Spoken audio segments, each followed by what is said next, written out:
আসসালামু আলাইকুম এভরিওয়ান, আমি এয়ার এডুকেশন থেকে শ্রাবন্তী বিশ্বাস বলছি। আজকে আবারও একটা এক্সাইটিং ভিডিও নিয়ে আমরা চলে এসেছি। আজকে আমাদের পাশে রয়েছেন রাইসা এবং আঙ্কেল রয়েছেন। সো ওদের সাথে একটু গল্প করে আসি। সো রাইসা, তুমি তোমার ইন্ট্রোডাকশনটা প্লিজ দিয়ে দাও। আসসালামু আলাইকুম, আমি সামি হালিম রাইসা। আমি বিকরণেসের স্কুল অ্যান্ড কলেজ থেকে এসএসসি এবং এইচএসসি কমপ্লিট করেছি। আর চায়নায় জেংজু ইউনিভার্সিটিতে সফটওয়্যার ইঞ্জিনিয়ারিং এ আমি অ্যাডমিটেড হয়েছি। তো এখন চলে যাচ্ছি আমরা আঙ্কেলের কাছে। সো আঙ্কেল, আমার প্রশ্ন হচ্ছে আপনি এতগুলো কান্ট্রি থাকতে কেন চায়না চুজ করেছেন রাইসার জন্য?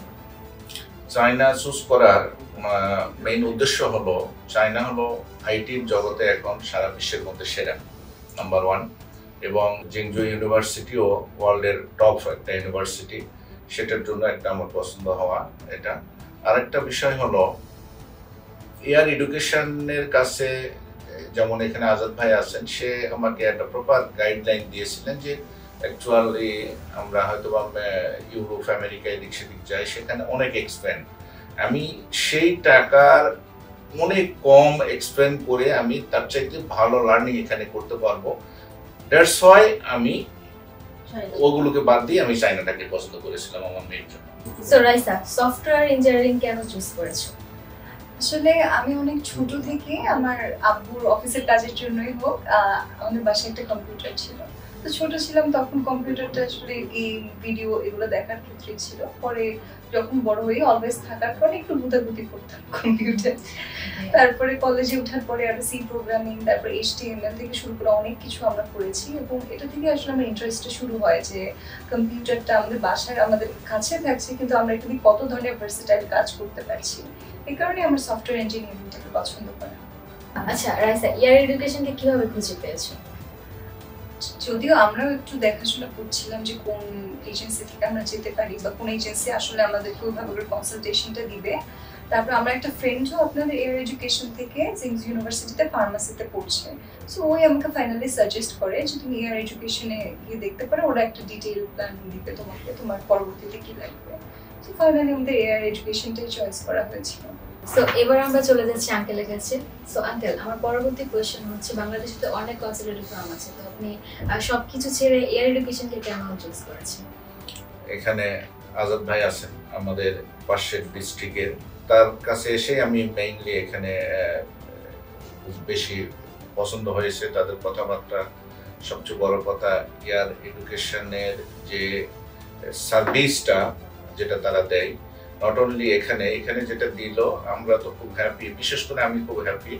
এবং আমি এটাও শুনেছি যে আপ টু চায়না ইউনিভার্সিটি পর্যন্ত পৌঁছানো পর্যন্ত তার পরবর্তীতে বিভিন্ন অ্যাক্টিভিটি যেগুলো আছে সেগুলোতেও এয়ারের খুব ভালো একটা অবদান আছে, যেটা আমরা পূর্বের আরো স্টুডেন্টদের কাছ থেকেও শুনেছি, গার্ডিয়ানের কাছ থেকেও শুনেছি।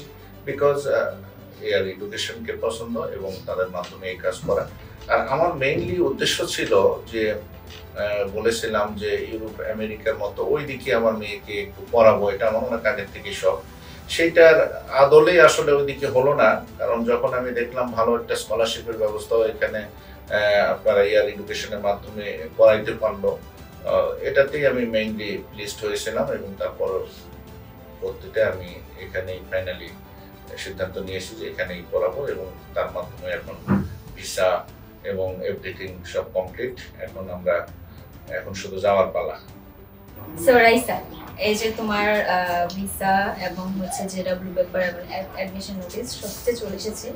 So please your admission notice আর your passport.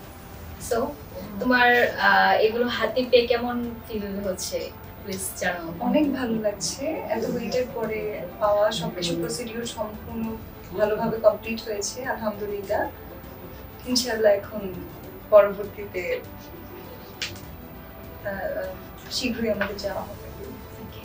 So uncle, finally তো রাইসা হাতে ভিসা পেয়ে গেল, এখন ওর ভিসা পেয়ে আপনার অনুভূতিটা কেমন যদি একটু জানাতেন প্লিজ। অবশ্যই তো প্রত্যেক বাবা মার ভালো একটা স্বপ্ন থাকে তার বাচ্চাদেরকে নিয়ে।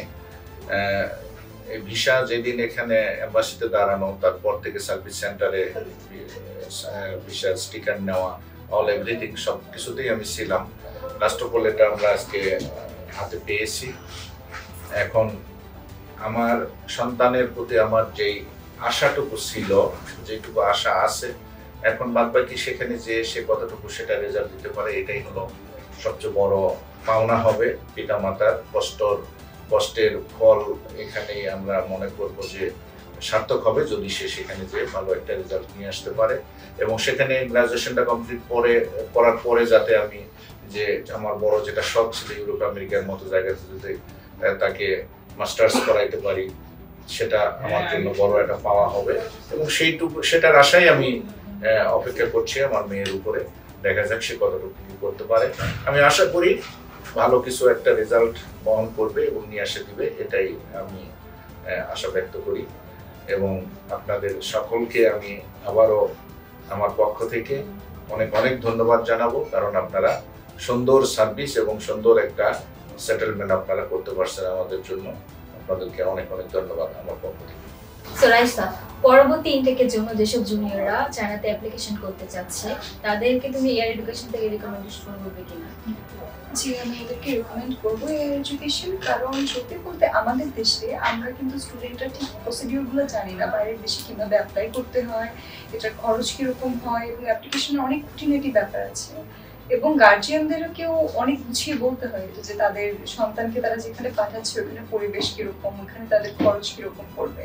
তো এয়ার এডুকেশন আমাকেও যেভাবে ফুললি গাইড করেছে আমার সাবজেক্ট নিয়ে, আমার অপশনসগুলো নিয়ে, আমার ফাইন্যান্স নিয়ে, আমার প্যারেন্টস থেকে অনেক সুন্দরভাবে করে তারা এটা ডিটেইলড বর্ণনা করেছে। সো এরকম ডিটেইলড এবং কমপ্লিট একটা বর্ণনা পাবে যেখানে আসবে। সো আমি বলবো জুনিয়রদেরকে এটাই বলবো যে তোমরাও এয়ার এডুকেশন থেকে হেল্প নিতে পারো, তোমরা একটা কমপ্লিট গাইডলাইন পাবে। সো রাইসা, তোমার জন্য অনেক অনেক শুভকামনা রইল, তোমার পরবর্তী ফিউচার যেন অনেক বেশি ব্রাইট হয়। সো আমি আজকে এই পর্যন্তই থাকবে, আমি এখানে শেষ করতে চাচ্ছি।